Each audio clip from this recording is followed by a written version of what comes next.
Okay, the second kind of deposit, guys, is necessary deposit. So, by the term itself, it is a deposit created by the necessity under the circumstances. Okay, like for example, nowadays we have been experiencing typhoons, strong typhoons. Now, if ever because of the typhoon nagbaha na ay naanod nga mga properties na ay mga objects nga naano gikan sa property sa imong silingan naabot sa imuhang lugar, naabot sa imuhang luna, then you are bound to safekeep those objects, and this is by virtue of a necessary deposit. Okay, so by force of nature or by force of the circumstances, you are bound to preserve that object until the owner comes to claim those items. So a necessary deposit or a deposit is necessary according to 1996 when it is made in compliance with a legal obligation,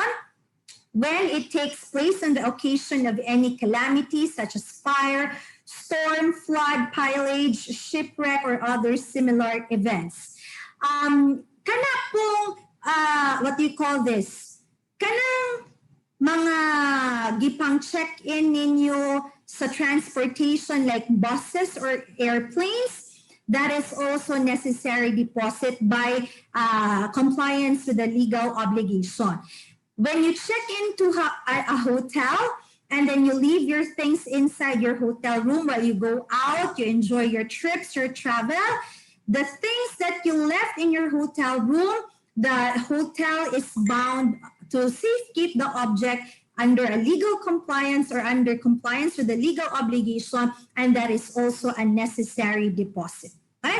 So the deposit referred to in number 1 shall be governed by the law, the provisions of the law establishing it, and in case of deficiency by the rules of voluntary deposit, also as in the second paragraph. Okay? Now, the deposit of effects made by travelers in hotels is what I have mentioned. They're necessary deposit. Hotel keepers are bound for the preservation of your property. Now, with respect to necessary deposits, guys, please take note. If in voluntary deposit, the depositary is only bound for ordinary diligence, in necessary deposit, the party is bound by extraordinary diligence. So hotel keepers, innkeepers are liable, I mean, even by the simple negligence. So kung naay nangawat, na robbers, na thieves, di sila pwede mo ingon nga beyond our control because they can only escape liability if ever